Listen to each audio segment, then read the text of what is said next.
$100,000 per year. The amount doesn't matter as long as the policy is designed properly. But let's assume it is $100,000 per year. If I pay in $100,000 per year, when we design this policy, here's what you'll see the wealthy individuals do, and anyone can do this.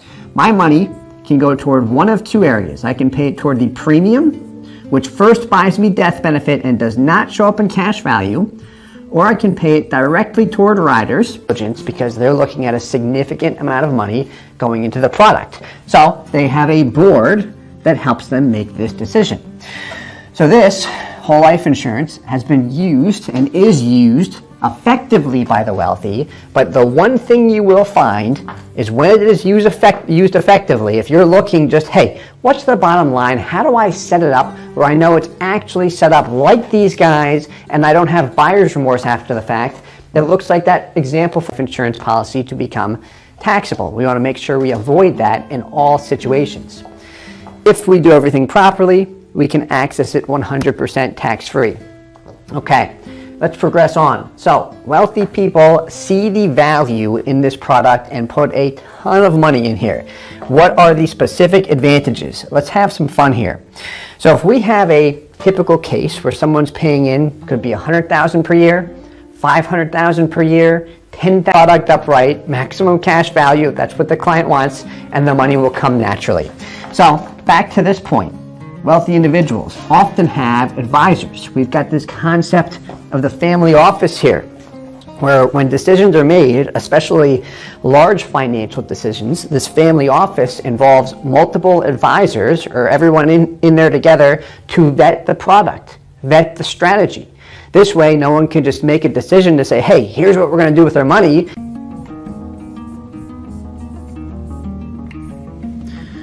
They have money in stocks and bonds.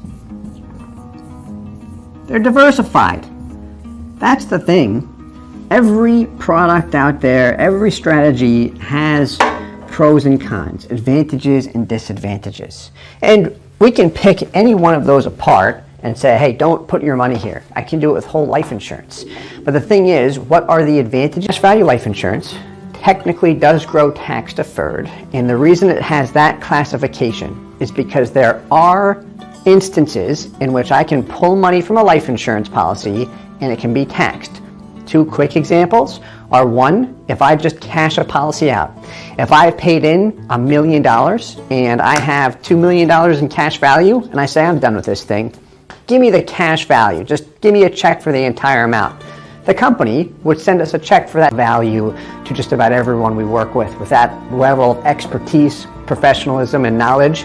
Perfect fit too in a lot of ways. Her name's Elizabeth. We've got podcasts with her. We'll be doing more in the future. The attorney, that is. Anyway, the purpose of that story is working with a wealthy couple. Did extremely well. They've done over $100 million in revenue in a short period of time, 3 to 4 years. Working with individuals like that is spread out on 30 officers. BOLI is a little bit different from a traditional policy, but what they're doing is parking a payment and just letting it grow over time. All of these other columns represent the companies that were selected, which we're going to touch on this too. Look, Mass Mutual, Guardian, New York Life. There's a reason they select those companies. Let's go back. Payment flexibility. So this is going back to individually owned policies and tax dollars. Unlike a 401k, where I can deduct payments I make into a life insurance policy, like a Roth IRA, are made with after-tax dollars. So I pay with after-tax dollars. It grows tax deferred, meaning as it grows, I do not pay any tax on it, and I can access it completely tax-free if I do everything properly. Now I want to add a little bit of distinction here because I mentioned the word tax deferred and then I've got tax free. It's classified as a loan really because of the tax benefits. I can pay it back however I want. I don't even have to pay it back.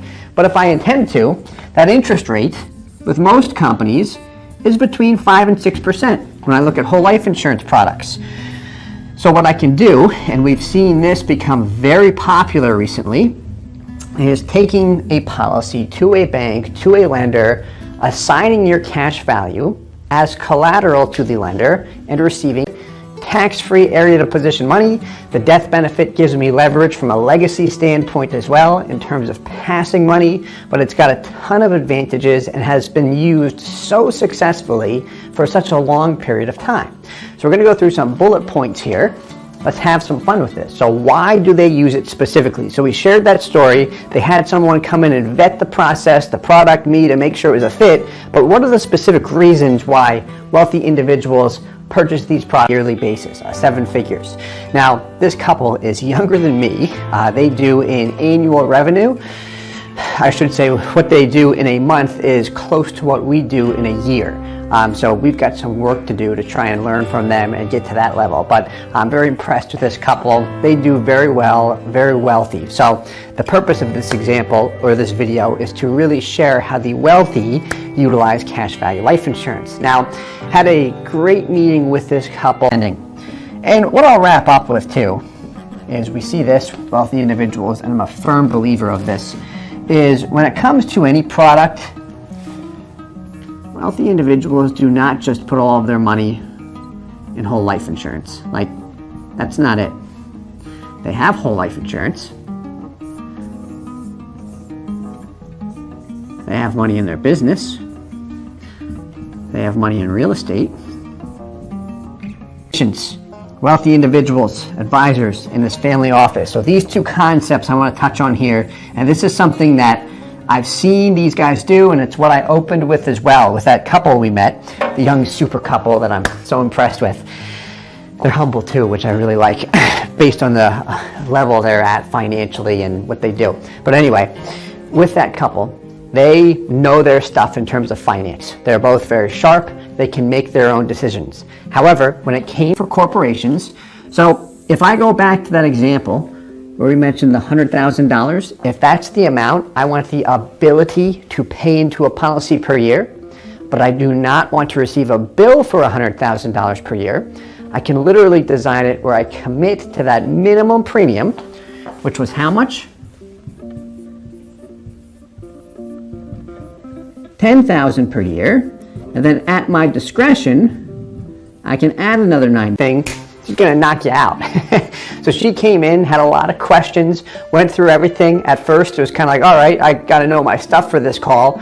Fortunately, I do, because I love cash value life insurance and I'm a nerd with it. But had a fantastic call with the couple, the attorney, everyone on that call. And a quick side note to that story, I actually ended up hiring the attorney because I was so impressed with her, and I really want someone like that in my own network because she can add a ton of a line of credit. A lot like assigning equity in a piece of property to a lender in order to receive a line of credit. Very similar.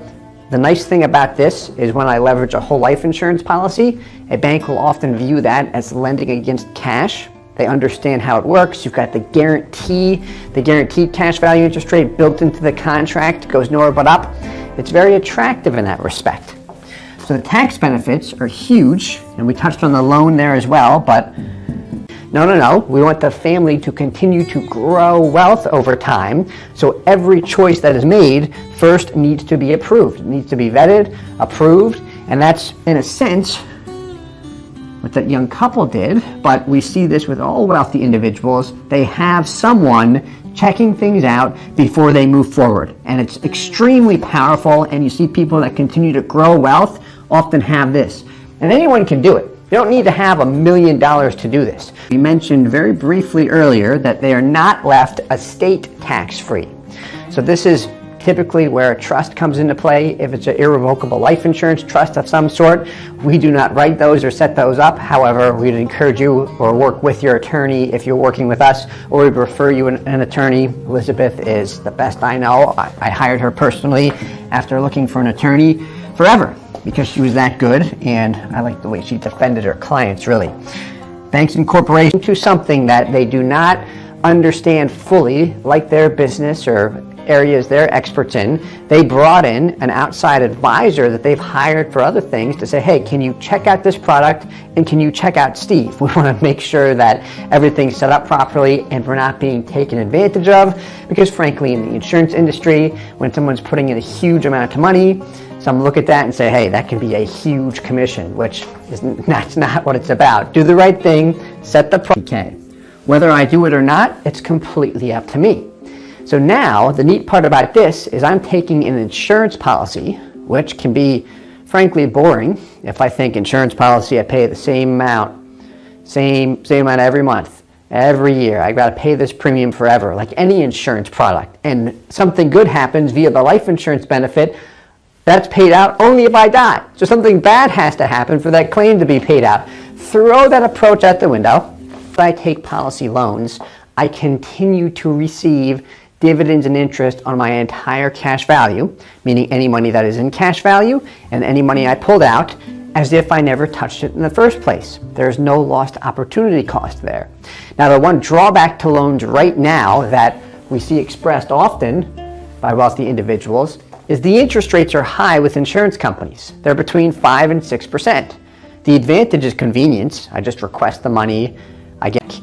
If that occurs, my cash value grows tax deferred, and anything I pull out, regardless if it is a policy withdrawal or a policy loan, is taxed as ordinary income, and I have an age 59 and a half rule as well, where if I touch it prior to age 59 and a half, I have to deal with a 10% penalty tax on the gains. Not that pleasant. So we don't want those taxable events. They're very easy to prevent, but it is possible for a life. Why do the wealthy use whole life insurance?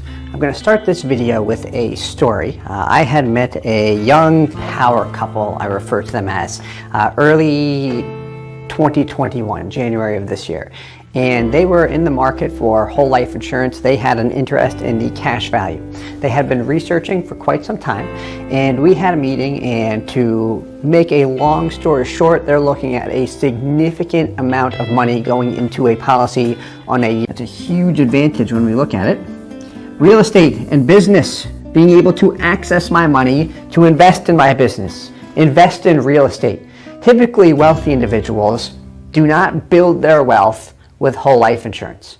They will pass on their wealth with whole life insurance. That's the next point with legacy planning and the death benefit. But in respect to the cash value growth, that is not used to build your wealth. Really, how it's often looked at is an alternative to what we work with.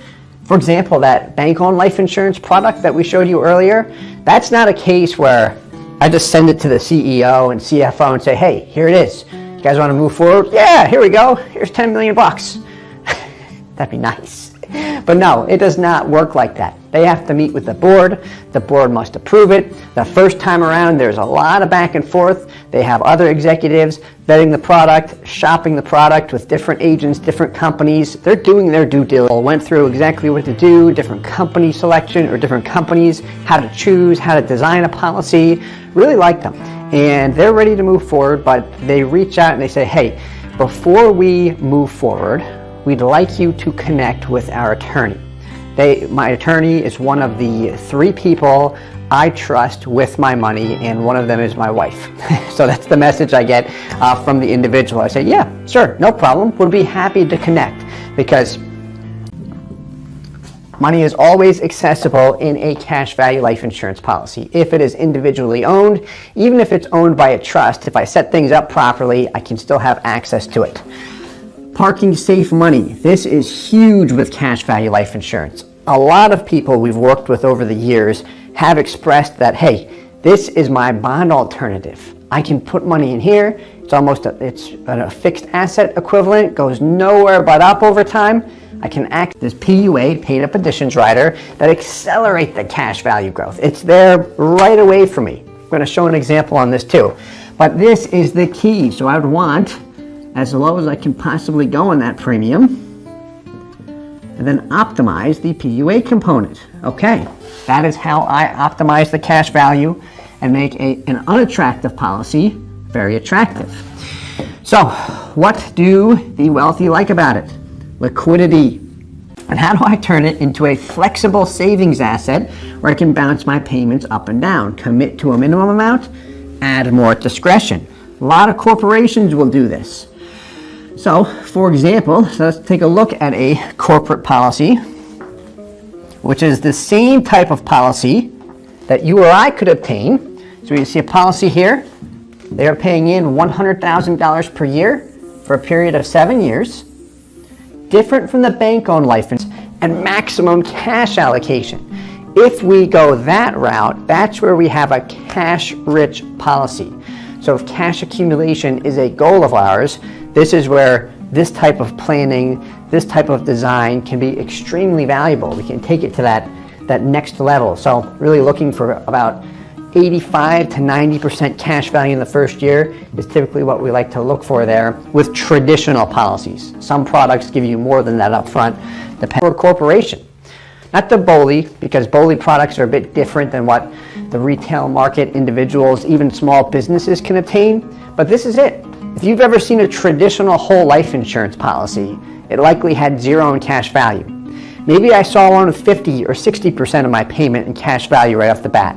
This is the same company, same product, same out of pocket to the consumer, but designed in a manner where we have a minimum premium, minimum insurance expense. So, tax treatment, number one, huge tax advantages to cash value life insurance, specifically focusing on the cash value.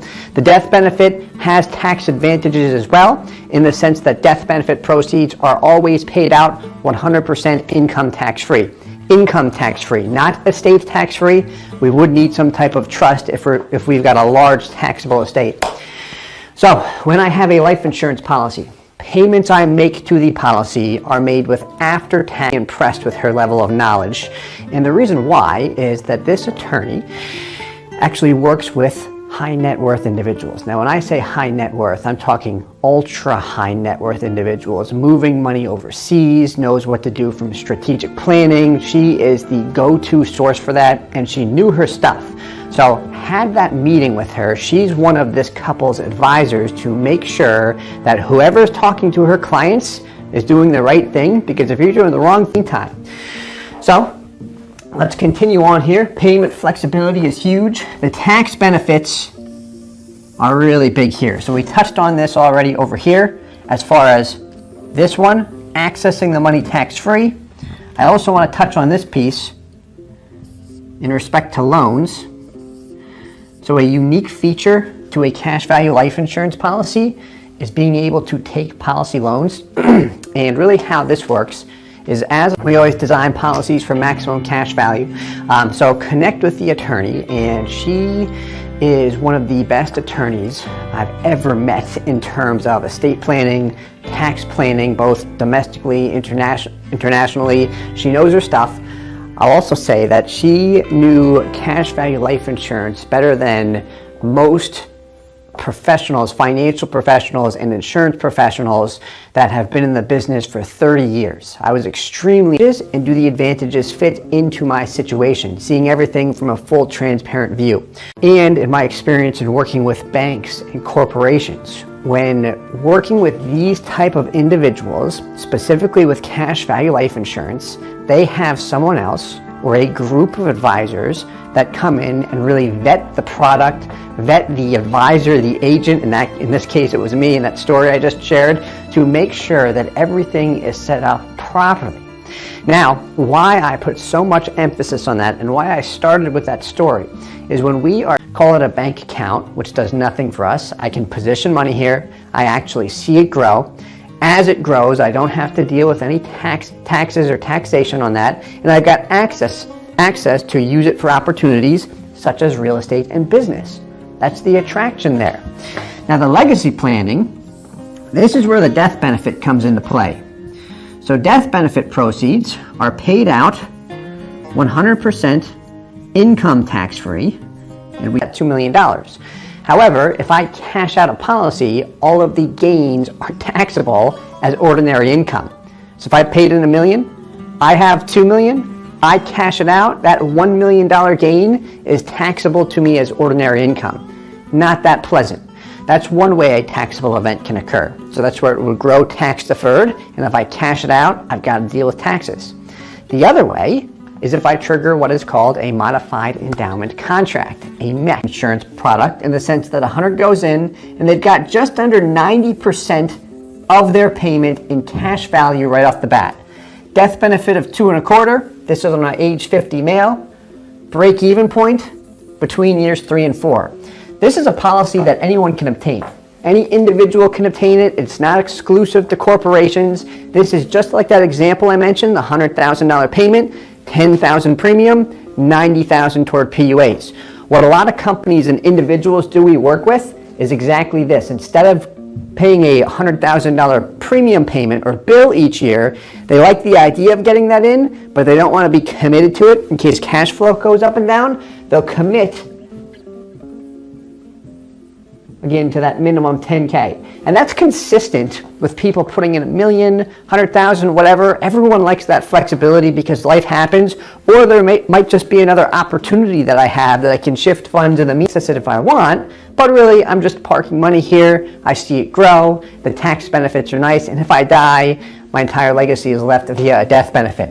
This is very similar to how BOLI works. Let's take a look at a BOLI. So BOLI stands for Bank-Owned Life Insurance. This is a bank we worked with earlier this year. This was their second deposit. $10 million went in. There's their immediate cash value. There's their immediate death benefit, about $24 million. They're setting up a whole life insurance policy. We either hear great things about it, that banks, corporations, and wealthy individuals do it, or we hear not so great things about it. Dave Ramsey says it's horrible. Financial advisors say stay away from it. There's two opposite ends of the spectrum. Yet we know it works because these individuals are very smart with their money. People up at the top, banks and corporations, there's a reason they are doing it. And really, when I look at the cash value, what are my core benefits?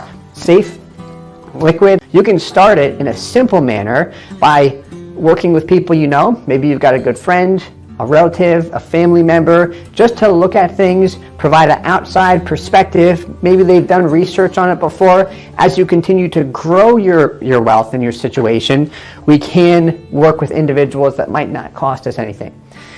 Always a good thing to do. And then as you grow your wealth, obviously you want to hire professionals. These guys do the same thing. So banks and corporations that